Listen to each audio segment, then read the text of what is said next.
맥주 감사주의를 생각하면서 설교를 준비하다가 아무래도 지금 이 시점에서 우리 국민들이 역사의식이 좀 있어야 되겠고 국가관이 확립돼야 될 텐데 더욱더 뚜렷한 국가관이 있어야 될 텐데 그리고 역사의식이 있어야 될 텐데 라고 하는 생각이 이 호국의 달 6월 마지막 주를 생각하면서 다시 지난주에 이어 유교와 관계된 설교를 메시지를 준비하게 되었습니다.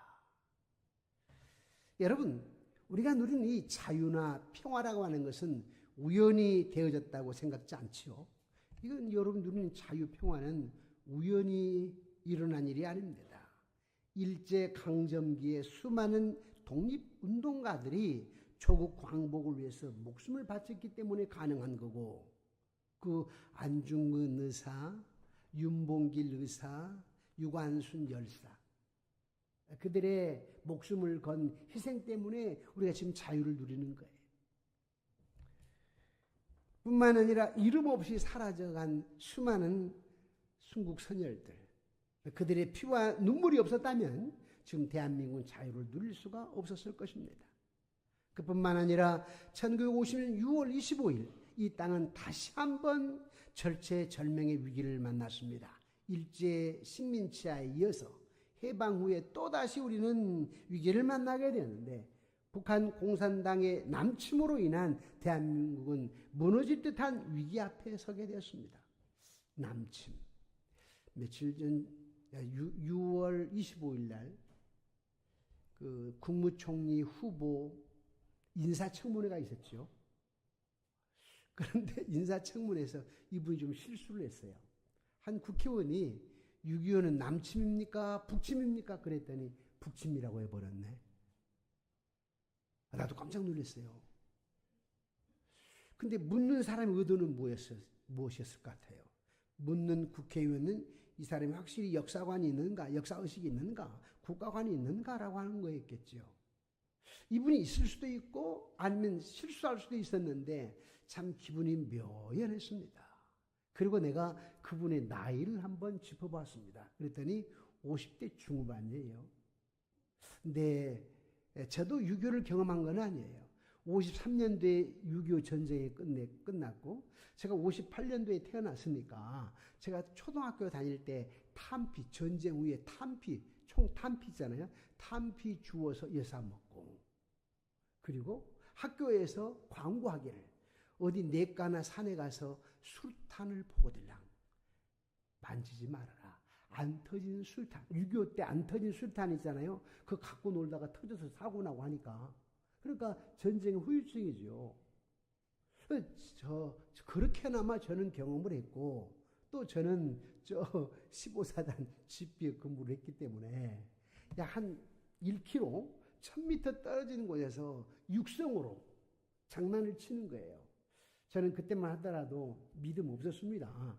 군대 가서 1년 지나서 처음으로 군 세례를 받았기 때문에 그러니까 1년 동안 장난을 치는 거예요.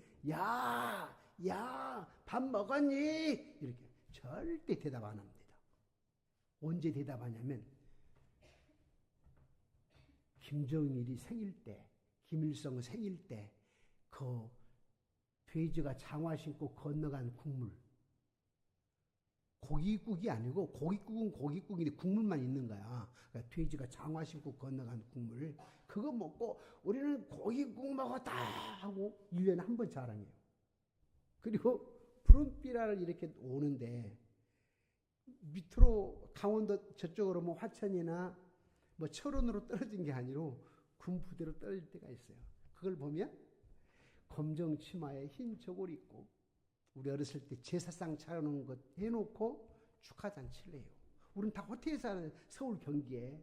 그래서 야 진짜 못 살구나. 그러다 보니까 더 투철한 역사관, 역사의식 또 국가관이 생기게 되었죠. 가끔 저를 오해하는 사람들이 있어요. 저분이 조선대 총학생장을 했기 때문에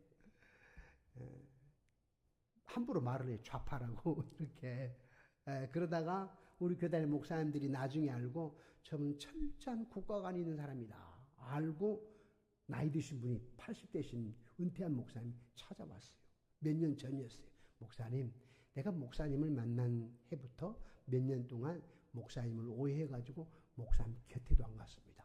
무섭다고 생각해가지고. 운동권이라고 생각해가지고. 근데 저는 그런 운동권이 아니고 저는 철저한 국가관을 가지고 있습니다. 이 나라를 꼭 지켜야 된다. 그런데 여러분, 자유나 평화라고 하는 것은 여러분 지금 누리는 자유는 우연히 주어진 게 아니고 어떻게 주어진 거냐면 피로 지켜진 나라입니다. 이 나라는 피로 지켜진 나라예요. 또 뿐만 아니라 기도로 세워진 나라입니다. 그렇죠? 아까 피로 세워졌단 말은 아까 윤봉길 의사, 또 안중근 의사, 또 유관순 열사, 기타 이름 없이 사라져간 사람들 피로, 또 6.25 때에 유엔군, 우리 국군 학도병들 그 피로 사실 세워져서 자유를 누린 거 아니겠어요? 뿐만 아니라 여러분, 자 1950년 6월 25일 전쟁이 일어나고 서울이 3일 만에 점령당해 버렸습니다. 그리고 2달 만에 전국의 90%가 땅 90%가 북한이 점령해 버렸습니다. 그리고 저 낙동강 전선에서 겨우 10%도 안 되는 그 앞선까지 북한군이 가 있었습니다. 그때에 그 피난을 떠났던 부산으로, 거제도로, 저 남쪽으로 피난을 떠났던 사람들 중에 목사님, 장로님들이 계셨는데 이분들이 한 250명 정도가 부산 초량교회에 모여서 간절히 기도했습니다. 어떤 기도냐면 문제는 역사의 주관자가 하나님이신데 우상 숭배한 죄를 용서하옵소서. 이 전쟁이 왜 일어났느냐? 국가의 지도자들의 국민들의 우상 숭배 때문이다. 하나님을 전적으로 주인 삼지 않는 데서 오는 하나님의 심판이라 생각하고 목사님과 장로님들이 하나님께 회개했어. 우상 숭배한 죄를 용서해달라고. 뿐만 아니라 리더들, 일제 식민지하에 많은 목사님들, 장로님들이 신사참배한 거 용서해달라고. 신사참배, 우상숭배잖아요. 신사참배한 거 용서해달라고 회개하며 자복하며 기도했습니다. 근데 뭘 달라고 한 게 아니고 우리 그냥 단순히 살려달라고 한 게 아니라 우리 애들 복 달라고 하는 게 아니라 첫째는 회개 기도했다니까요. 하나님을 제일 우선순위로 섬기지 않는 죄에 대한 고백. 그래서 2주간 보름 동안 금식하며 바닥에 눈물로 젖을 정도로 간절히 기도했습니다. 그 기도가 끝나는 날이 메가더 장군이 인천 상륙작전을 시도하는 날입니다. 자, 메가더 장군은 철저한 크리스찬입니다. 진짜 하나님 중심의 사람이에요. 여러분들이 인터넷에 메가더 장군의 기도 한번 쳐보세요. 메가더 장군의 기도 쳐보면 메가더 장군이 자기 아들을 향한 기도 제목이 쭉 나와요. 유명합니다. 철저한 크리스찬이었습니다. 이분이 이제 인천 상륙작전, 남한이 거의 다 침략을 당해버렸고 점령을 당해버렸는데 어떻게 이 남한 대한민국을 구할 것인가 간절히 기도하는데 방법은 없다. 방법은 인천 상륙작전이다. 그래서 미 군부의, 미 지휘부에 또 다른 장군들에게 얘기를 했죠. 그랬더니 미군 지휘부에서 인천 상륙작전은 안 된다. 다른 장군들도 그건 불가능하다. 왜? 인천 앞바다는 조수 간만의 차가 너무 심하다. 안 된다. 수로가 너무 작다. 폭이 좁다. 그 포호 부재, 포할 수 있는 은폐하기가 쉽지 않다. 그러니까 거기에 인천 상륙작전은 안 된다 그랬습니다. 그럼 어디로 하냐? 군산을 알아. 군산 아파트를 알아. 아니면 또 저 동해안 쪽을 하든지 이렇게 얘기를 했습니다. 그러나 메가더 장군은 간절히 기도하면서 정면 돌파하고 하나님께 맡기며 인천 상륙작전을 시도를 했습니다. 그런데 그분도 기도하는 사람이고 초량교회 많은 목사님, 장로님들이 기도로 하나님께서 하나님의 능력으로 하나님의 역사로 이루어졌다고 생각이 믿음이 가는 거 아니겠습니까? 여러분 그런 믿음이 생깁니까? 어떤 사람이 뭐 기도했다고 그렇게 했어 이렇게 말하는데 기도의 힘을 모르는 사람들의 얘기죠. 기도의 능력은 놀라운 것입니다. 그렇게 해서 인천 상륙작전 성공을 하고 다시 9월 28일 날 서울을 다시 탈환하게 되었죠. 수도를. 그리고 밑으로 통진하면서 북한 군들을 섬멸하고 또 북진하면서 또 압록강까지 가가지고 통일이 이루어진다. 통일을 기대하게 되었죠. 그러나 중공군들이 그걸 바라보면서 자기 나라의 위기를 느끼면서 인해 전술로 밀고 내려오는 겁니다. 밀고 내려오면서 저 북쪽에 미 8군 있고 또 청진호 쪽에 즉 동해안 저 압록강 끝쪽으로 쭉 타라 올라가면서 미 10군단이 이렇게 올라가다가 중공군들이 인해 전술로 밀고 내려오니까 철수할 수밖에 없었습니다. 그래서 장진호 근처에 있는 많은 부분들이 미군들은 완전히 도가내든 시가 되어버렸습니다. 그때의 미군 철수 어디로 모이게 되냐면 흥진으로 함경남도 흥진항구로 미군들도 우리 국군들도 심지어 피난민들까지 인공군들에게 다 잡혀 죽임당한다고 생각을 해서 피난민들이 흥남으로 모이기 시작했습니다. 그래서 피난민들 10만 명, 군인들 미군 우리 군인 해가지고 군인 10만 명, 20만 명이 모였습니다. 어떻게 거기서 배 타고 철수를 하죠? 배도 조그마한 배까지 포함해서 약 160대. 도저히 불가능해요. 그래서 미군들은 배에다가 군수 물자를 실어서 철수하려고 전쟁은 계속해야 되니까 탱크를 할지 전쟁 물자, 포탄이랄지 이런 걸 다 전쟁 물자, 차량, 군용차를 실었는데 피난민들은 해당이 안 됐습니다. 배 타는 거 승선해가지고 피난하는 건 해당이 안 됐습니다. 그러나 그때에 통역관이며 한국 군의 고문 역할을 했던 현봉학이라고 하는 박사인데 그분이 알몬드 대장, 즉 10군단장에게 옆에 통역을 하면서 부탁을 합니다.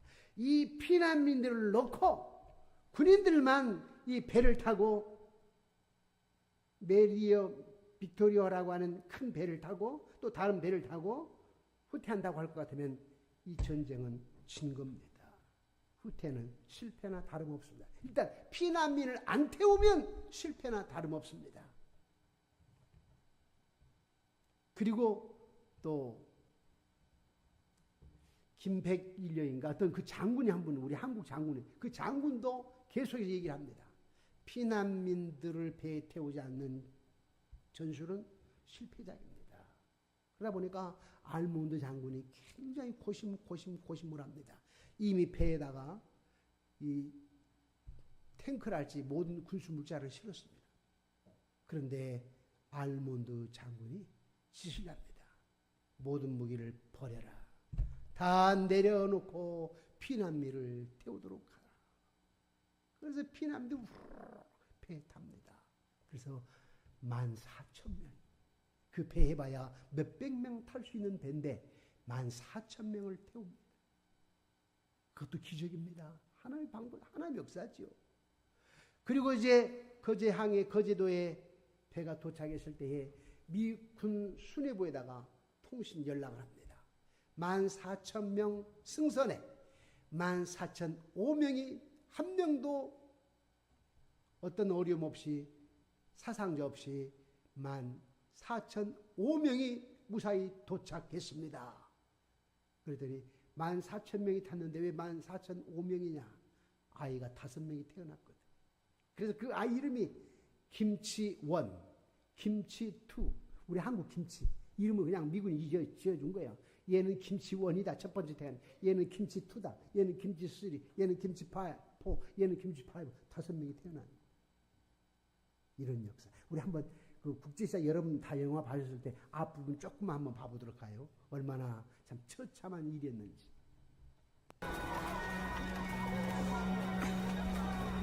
오빠.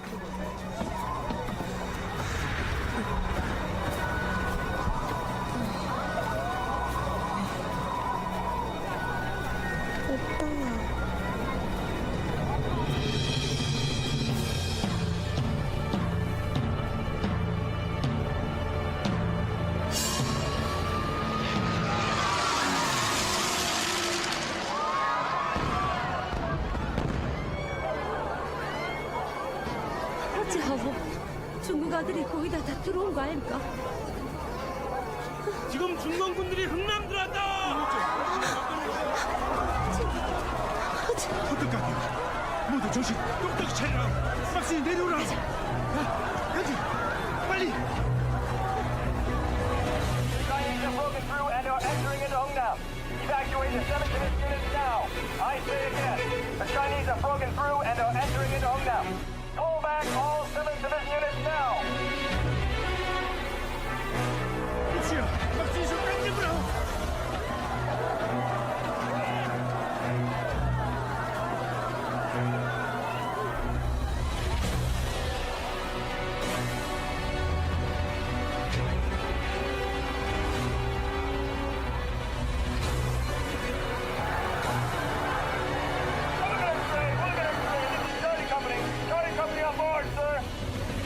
Load the weapons, there's no time. We have to move out in 1 hour. General, I beg you, please have mercy on these people. If you leave them here like this, there's only death left for them. Chinese army could be upon us any time now, sir.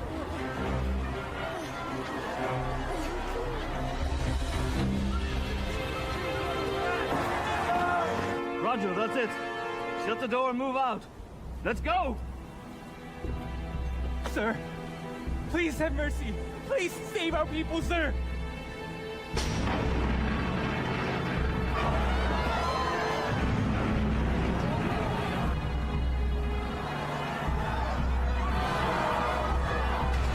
Ready to evacuate! Ready to evacuate! All units prepared to evacuate! All units prepared Captain? to evacuate! How many refugees can you fit on this ship? Sir? All units prepared to evacuate! Stay in the front! So the ship's fully loaded with tanks and mortars, sir. We've let ammunition go lower, sir.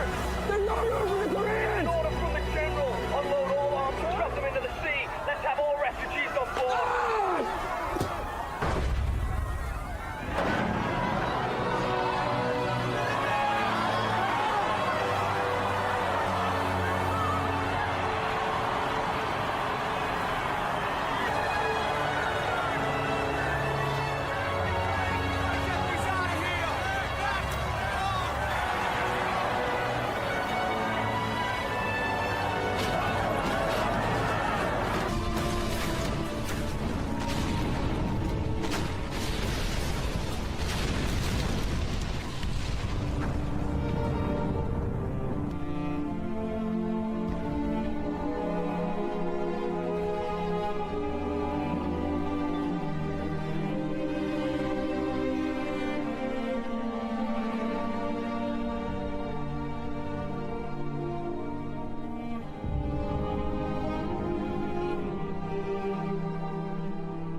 여러분 얼마나 절체절명의 순간이 처절합니까? 저는 6월 한 달 동안 호국 복원의 달을 설교를 준비하느라고 6.25 전쟁의 영화는 다 보았습니다. 핸드폰을 통해서 다운받아가지고 한 40편 정도 되는 것 같아요. 외국의 자료까지 해가지고 한 40여 편을 쭉 이렇게 6.25와 관계된 영상들. 뭐 국제시장에도 이게 그 뒤에 이런 장면이 나오죠. 배에 올라가는데 이 문은 닫혔어요. 다 태워버려서 14,000명 거의 다. 아직 못한 사람들 있을 거 아니에요? 이 사람들 이렇게 타보려고 막 줄 잡고 아니면 뭘 잡고 올라가는데 올라가다가 한 아줌마는 아기를 등에 업었는데 아기가 떨어져 버렸어요. 어떤 부부는 남편이 먼저 막 탄신이 올라가. 그러니까 남편이 막 손을 잡고 부인에게 내 발목을 잡아라 하는 발목을 잡고 하다가 너무 오랫동안 힘이 드니까 여자가 손을 놓쳐버려. 아기를 안고 올라가다 떨어져 버렸어요. 남편만 탄 거예요. 그런 처절한 장면들 정말 끔찍해요. 이야, 전쟁으로 이렇게 가정이 찢어지는구나. 아이들이 피난길에 오르는구나. 아까 여러분 영상 볼 때 조그마한 꼬마들이 막 뛰어간 거 보세요. 조그마한 꼬마들이. 부모와 자녀가 생이별 하는구나. 제가 어제 오랜만에 4학년 손녀, 2학년 손녀, 그리고 생후 1개월 된 손녀를 며칠 전에 보고 했는데요. 한 달 동안 이런 영화를 보기 때문에 무슨 기도를 늘 하냐면, 하나님, 이 아이들이 100세 이상 살 날 동안 아무런 이상이 없게 하소서. 사고도 만나지 않게 하시고 질병으로 죽지도 않게 하시고, 특히 전쟁으로 저 피비리 난 처참한 광경을 목격하지 않게 하옵소서. 전쟁으로 그렇게 기도를 했습니다마는 얼마나 처절합니까, 여러분? 그런데 전쟁은 순간이에요. 작년에 제가 우크라이나 전쟁하는 그 뉴스에 나오는 보니까 어떤 아주머니, 어떤 아저씨가 나와가지고 전쟁으로 포탄에 때려 내 아이를 잃었습니다. 이렇게 전쟁이 일어날 줄은 몰랐습니다면 막 울고 난리더라고요. 근데 6.25 그렇지 않아요? 지금도 역시 마찬가지. 제가 서울에 운전하고 가게 되면 이 질비한 빌딩들, 여기에 미사일 몇 발만 떨어져 버리면 나중에 이 복원을 어떻게 하냐는 복원을. 여기에 미사일이 떨어지면 그 몇십 층 그 빌딩에 몇백 명, 몇천 명이 근무하고 있을 텐데 거기다 하나 미사일 떨어뜨리면 어떡하겠느냐. 지금 우리 저쪽에 양문 예배당 뒤에 퀀텀 빌딩에 꽉 차서 인원이 근무하게 되면 3만 명이 근무한다고 그러잖아요. 지금 20%만 들어왔어요. 꽉 차서 근무하면 3만 명이래요. 여기다 포탄 한 발 떨어뜨려 3만 명이 죽는다니까. 이런 처참한 상황인데 서울 줄비안 테헤란로 근처에 몇 개만 떨어뜨려, 여의도 의사당 근처에 몇 개만 떨어뜨려 나중에 복구를 어떻게 하죠? 복구를 어떻게 하느냐고. 그런데 전쟁은 생각지 않게 일어납니다. 여러분 세계사를 보세요. 1차 세계대전, 2차 세계대전 다 마찬가지였어요. 뭐 우크라이나 전쟁, 이란 전쟁 보세요. 생각지 않게 아이들이 죽어가잖아요. 아이들이. 우리의 이 남과 북이 제2의 6.25가 일어날 수 있어요. 근데 무서운 것은 뭐냐면 사상입니다. 사상. 항상 사상, 이념 전쟁입니다. 이념이 무서운 겁니다. 지금 우리나라에 이렇게 왜 나뉘어져 있어요? 교회 안에 나뉘어져 있다니까요. 교회 안에도. 조심스러워요. 너무나 쉽게 반응하잖아요. 그러나 저와 여러분들은 무엇보다도 우리 이념, 사상, 그것이 나라를 망하게 하는데 저와 여러분, 이 나라의 주권은 하나님이 가지고 있다. 아멘이십니까? 로마서 13장에 한마디로 말하면 대통령을 존경하라 이런 말 같지만 전제 조건이 있어요. 대통령도 하나님을 경외할 때요. 여기 지금 나온 이 말은 결국 뭐냐? 주권이 하나님께 있다. 대통령도 하나님을 두려워해야 된다. 모든 지도자는 하나님을 두려워해야 된다. 하나님을 두려워하는 지도자들에게 백성들은 존중하며 순종해야 된다. 그런 뜻 아닙니까? 그러나 전체적인 핵심어는 뭐냐 하니까 하나님 주권이야. 그거예요. 하나님의 주권 가운데 있다. 자유나 평화는 어디서 오느냐? 새벽을 깨우는, 아니 평상시에 기도하는 여러분들의 기도를 통하여 나라는, 국가는 하나님이 지켜주십니다. 이 나라의 운명은 한마디로 말하면 여의도 있지 않습니다. 국회의원들이 있지 않습니다. 대통령이 있지 않습니다. 기도하는 여러분들이 달려 있습니다. 여러분들이 하나님 나라 대사입니다. 여러분들이 세상이 어떻건 국가 정치인들이 어떻건 간에 여러분들 깨워서 기도하고 하나님의 주권을 바라보면서 오직 내 사명은 잃어버린 영혼을 찾는 것이고 복음을 증가하는 것입니다. 복음 때문에 내가 행복하고 이 복음을 전하여서 복음을 접한 사람들이 예수 믿고 그들이 하나님을 주인의식으로 모심으로 주인으로 모심으로 말미암아 행복 평안을 누리며 영원한 생명을 얻기를 원합니다. 이걸 하나님 우리에게 가르쳐 주시는 거예요. 이것이 저와 여러분의 사명입니다. 그런 마음으로 한국교회가 저와 여러분들이 살아가게 되면 하나님은 불안한 이 나라에 하나님 지키십니다. 이성을 초월하여서 우리 상상을 초월하여서 하나님 지키십니다. 오랜만에 여러분들을 제가 이렇게 뵙습니다만 한 달에 한 번, 두 달에 한 번 이렇게 뵙습니다만 누누이 얘기하지만 뭐하게 편안하게 2, 3년 있다가 은퇴하시지 총회장 뭐하게 총회장 하느냐고. 제일 먼저 제 아내가 그랬어요.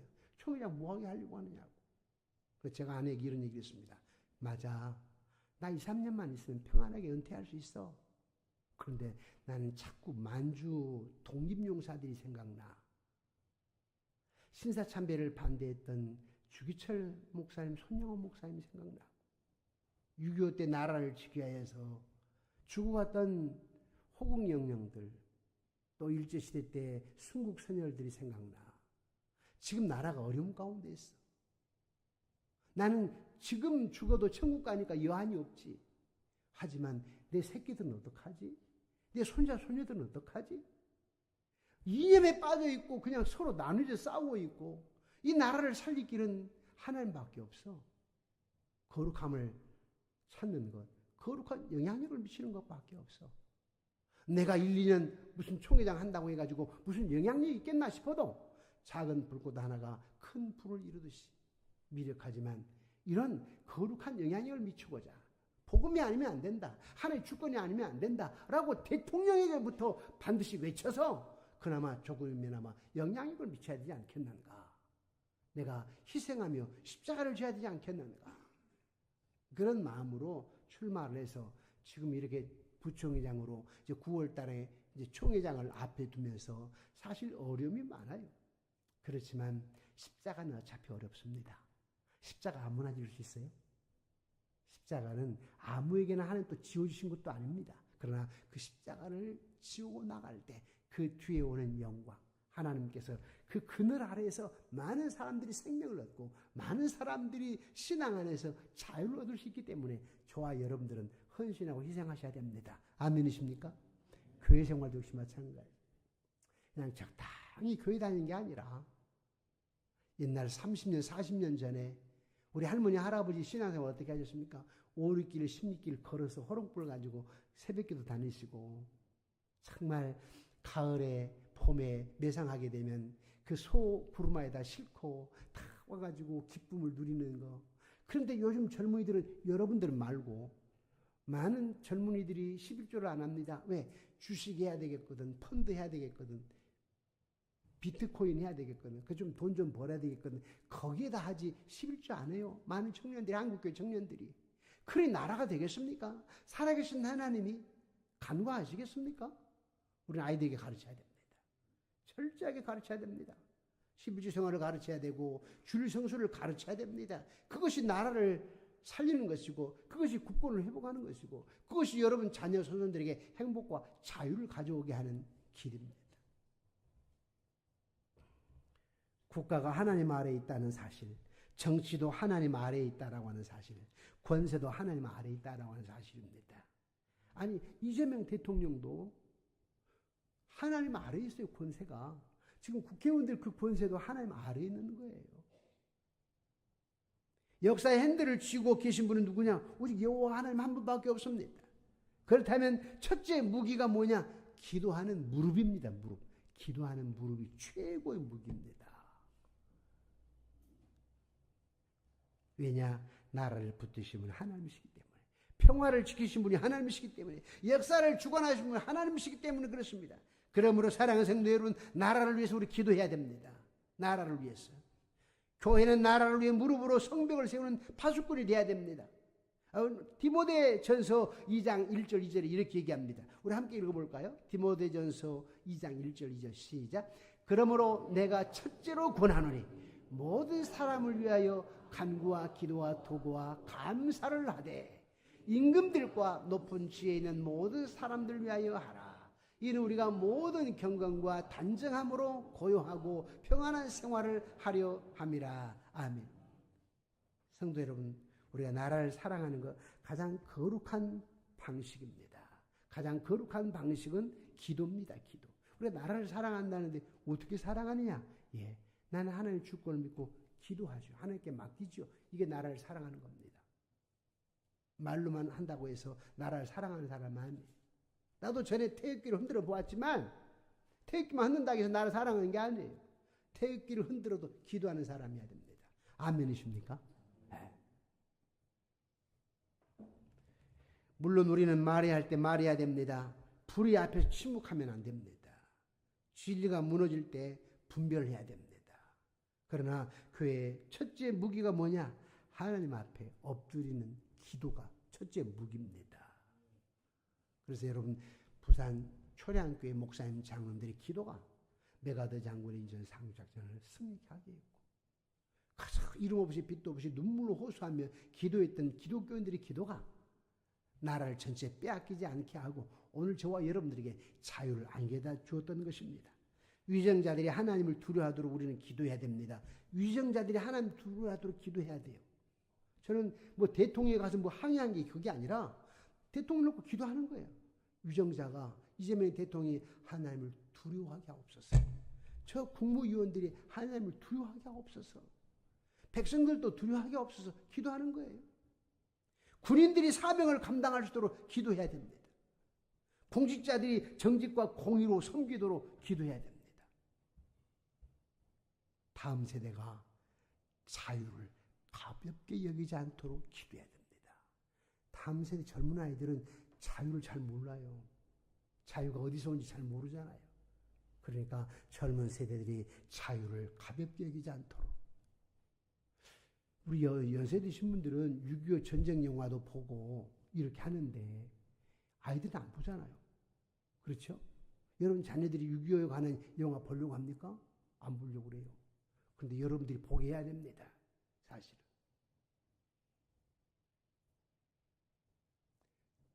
한 주 전에 41살 된 딸, 부목사 사모지요. 전화가 왔어요. 아빠, 나는 정관순이에요. 왜 그 말을 할까?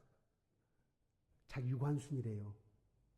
나라 다음 세대를 위해서 간절히 기도해야 될 나는 정관순입니다. 그래서 내가 뭐라고 하는지 아세요? 딸아, 고맙다. 고마워. 너의 기도가 나라를 살릴 거야. 그럼 유관순 정신으로 네가 나라를 위해서 기도해야지. 그리고 시 현장에 있는 사람들에게 이렇게 얘기합니다. 무력은 안 된다. 라고 인터넷이나 다른 통신을 통해서 자기가 얘기를 한대요. 기도해야 된다. 그리고 찬양을 가르쳐주고 그걸 보낸다는 거예요.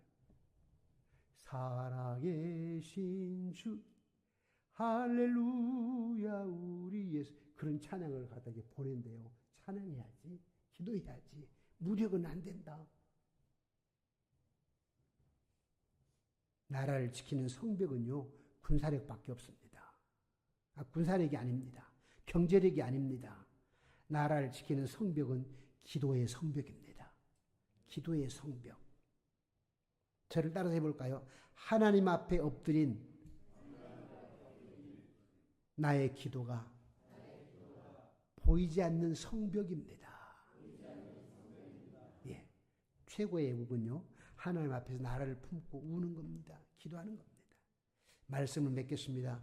우리가 기억하는 6.25 전쟁의 참상은 인간의 죄악이 관영할 때 임하는 심판과 고통이 얼마나 엄중한가를 보여주는 거울입니다.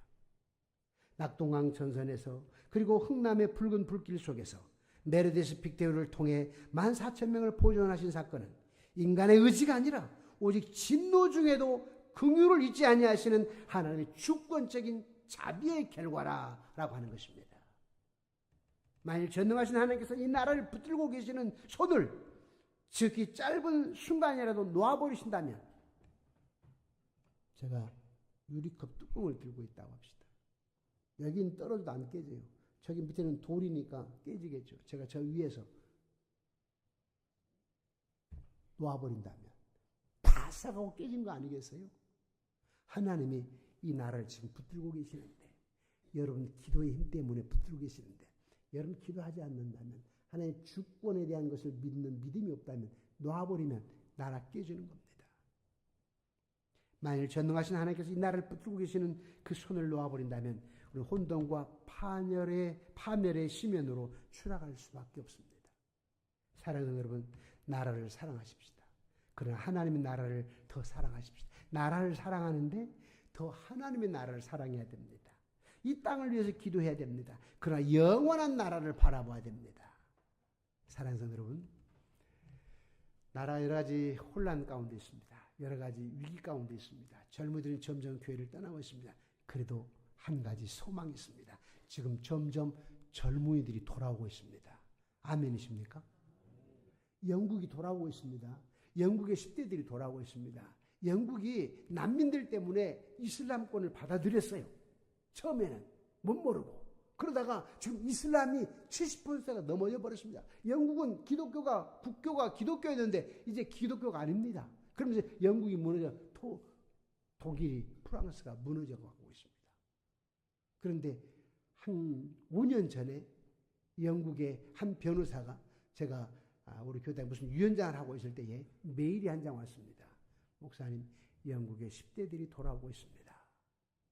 한국의 10대들을 놓고 기도하셔야 됩니다. 한국의 10대들을 놓고 기도해야 된다고 메일로 왔어요.